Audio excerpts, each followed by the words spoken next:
Hello, I'm Vicky Harris and welcome to our webinar. Thank you for joining us today. Over the next 20 minutes, I'd like to explain why you should be engaging with your employees and how by doing so, you will be maximising your organisation's ability to drive change and action. I'll show you some practical ways of doing this and share some case studies of things we've done in conjunction with some of our housing clients. Firstly though, I'd like to give you a very brief introduction to TLF, for those of you who may not know who we are or what we do. We're specialists in customer satisfaction and experience research. We work with a broad range of clients and we do everything in-house. We have our own field unit for conducting telephone and online surveys. We also have our own online panel and we are the partner agency with the Institute of Customer Service. We conduct the UK CSI for them through our panel. Just to give you an idea of some of the clients we work with, here are some of them.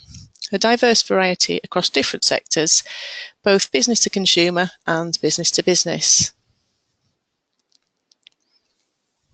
Currently, we work with around 40 housing associations. Some of them are relatively new to us and some we've worked with for a number of years now. And we do quite a range of things for them really, from your traditional star surveys to more in-depth strategic surveys that are fully representative, or from a monthly repairs tracker, so to understand a tenant's view on their recent repairs experience, to more in-depth interviews to understand how a tenant's complaints may have been handled. So, why should we be engaging with employees? Well, we probably need to go back a step here to better understand this. Speaking to tenants and conducting a survey is really the start of your journey. Excuse me. A good analogy to help me explain this a little better is going to B&Q and you go to buy a drill. You don't actually want a drill. It's not the most exciting of purchases. You actually want to put a shelf up on your wall and the drill is simply the thing that will allow you to do this. And we believe a good customer survey is very much like this. You don't want to know solely what customers have to say. You don't want to know that 78.2% are satisfied with your repairs and maintenance survey. What you actually want to know is how do you improve this? How do you provide a better service for your tenants? And so you conduct a survey. You ask lots of questions about all aspects of your service. You've had lots of input from different areas of your business. You've collected a lot of data.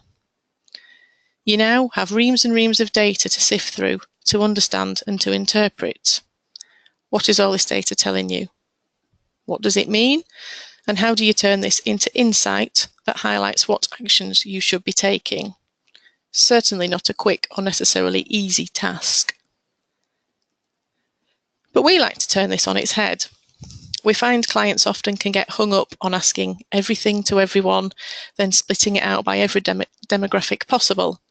And you can end up with what we call analysis paralysis, not really knowing where to start or what to focus on first.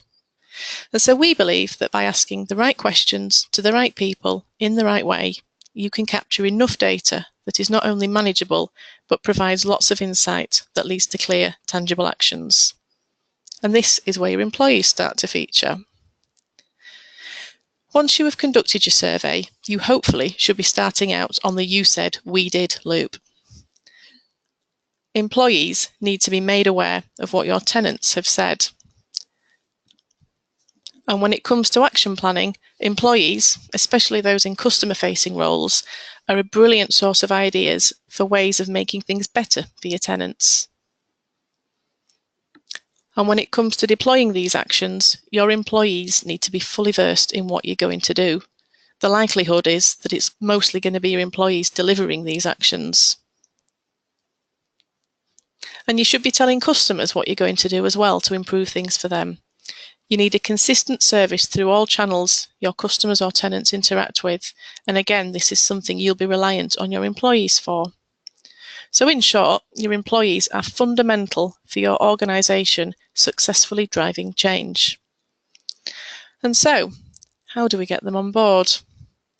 We've found the best way to do this is to use your survey data in an engaging and motivating way. Asking employees to do something or change their behaviours is likely to have little impact. It might get added to a to-do list, but it doesn't necessarily become business as usual. It rarely becomes a long-term inherent part of day-to-day ways of working. But if you present the same information in a way that is accessible to employees, so they see how what they do affects customers and can make customers feel, they will be far more likely to own it, act on it, and run with it. And when you have the opportunity to share information with your employees, you need to make sure you pitch it at the right level for your audience. To give you a similar example of this, myself and a colleague recently spent a day with one of our housing clients following their survey to present the results back.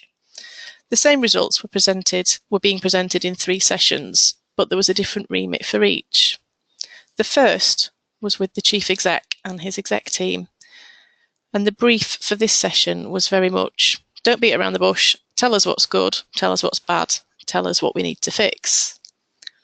The second session was with the next level management team, so all the managers who head up the different areas of the business. And the brief for this was to give them more detailed information. So tell us what customers aren't happy with, break it down so we understand how we fit into this. Give us examples of what customers have said so we can understand what we can tangibly do to fix it. And this turned into quite an interactive session that led on to further breakout sessions where the management team actually started pulling together the action planning for what they were going to do. And then the third session of the day was quite different. This was with the Housing Association's Tenants Committee, and we were there to provide a brief high-level view of the survey results. But because tenants were in the room, they were able to add to the survey results. So they were offering their own experiences and examples of things we were saying and opinions. But they were also offering suggestions of what the Housing Association should do to improve things for tenants. Now, some of these were a little unrealistic or unpractical, but the chief exec was there too, and he was on hand to explain why things couldn't be done or might not be as easy as they initially might seem. But there was a couple of nuggets of really good ideas that came out, things that employees that might not necessarily have come up with, and these are now being fed into the action planning too. Our client found it to be a really productive day, and both the employees and tenants were engaged with the process as a result. So thinking about engaging your employees, you'll need to utilise tools that are going to best capture their attention. How will people be most receptive to what you want them to know? Will a more cognitive approach of facts and figures, modelling, mapping and problem solving turn them on? Or will a more soft, more emotive approach be more effective to get them on side? Getting this right is important, and you'll need to consider what will work best within your organisation's culture. What works for one organisation won't necessarily be the right thing for another. And so how do we go about this? I'm now going to show you some examples of things our clients use that will hopefully give you a flavour of what you might be able to do. So firstly, dashboards. These are useful tools for presenting results, and especially ongoing tracker survey results. Employees become familiar with the format, and once they do, the dashboard works as a standalone piece. You don't need to explain the results every time, and everybody gets comfortable interpreting them correctly. We often find come results day each month, employees are actually pushing and chasing to get the results.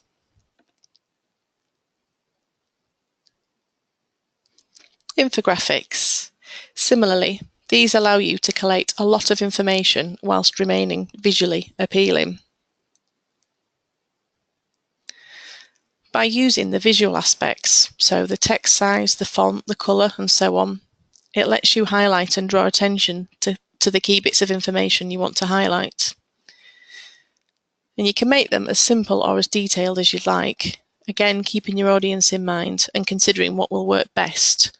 So more of a focus on words or numbers or images or a mix of them all.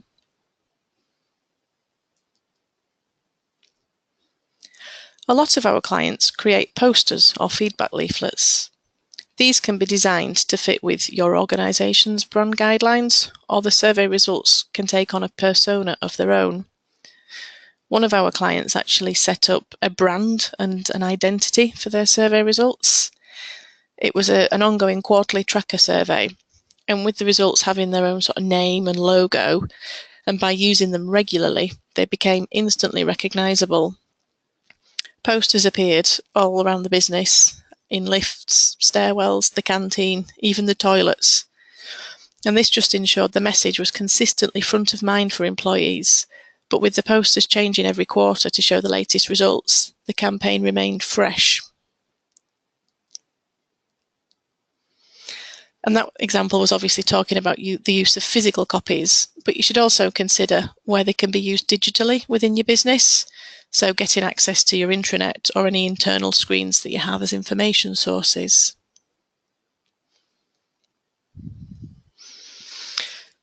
Customer journey mapping. Now this could be a whole topic itself, so I won't go into any detail about how to do it, but it's worth considering journey maps as a useful tool. They can bring lots of different information together from different formats. So in the example here, we've got scores, comments, actions, and recommendations. So tying together internal and external data at each stage of the journey. With journey mapping, the design is really driven by the data that you want to show and how this will be shown most effectively. A key thing with journey mapping is that it lays down information in a chronological order, and this really helps employees understand the experiences customers have, especially if that journey crosses across different touch points into the business. This can help employees understand how their interactions with different areas within their business can have an impact on a customer externally. So just to give you an example, a customer calling into the contact centre to report a repair. If something goes wrong at the interaction between the call centre and the repairs contractor, this can result in a bad experience for the customer. So perhaps the wrong trade turning up, or them having a different expectation of what's required, or turning up at the wrong time.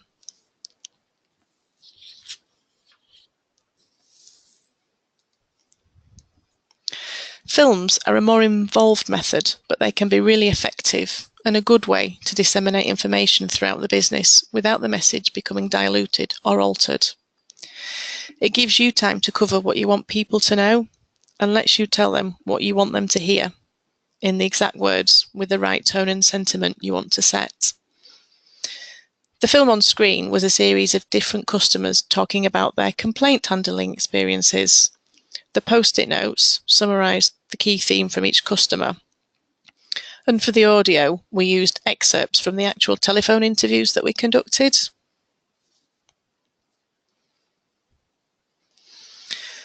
And this was a longer filmed case study of a gentleman who had made a home insurance claim. It was quite involved, and he talked through his entire experience. In both these examples, by hearing or seeing the customer means you really capture their feelings and emotions. You understand how your organisation's actions made them feel, and this can be really impactful for employees. Just to give you another example from a recent housing association results presentation we were at, we played an excerpt from the actual telephone interview where a lady was talking about her toilet continually blocking. So she was talking about how she was worried that it would keep on happening, how unpleasant it was for her, and how embarrassing it was for her when they came out to fix it. You couldn't not empathise with the lady and her situation.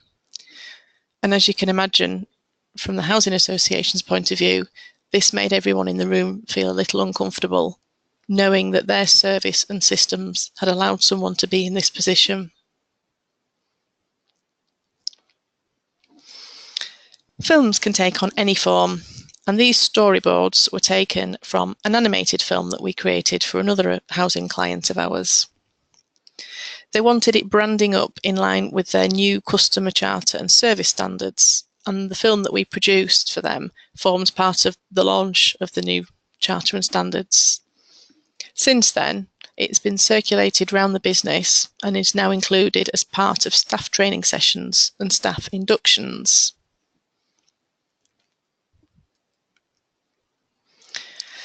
And so, hopefully, these have given you some ideas to whet your appetite and get your creative juices flowing.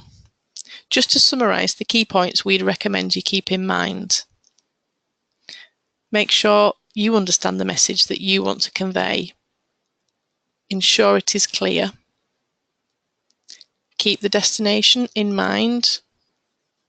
Employ suitable and appropriate tools. Tailor them for different audiences if necessary. And always leave them wanting more.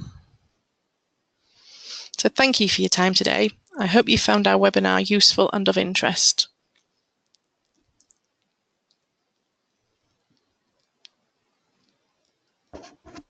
Thank you, Vicky.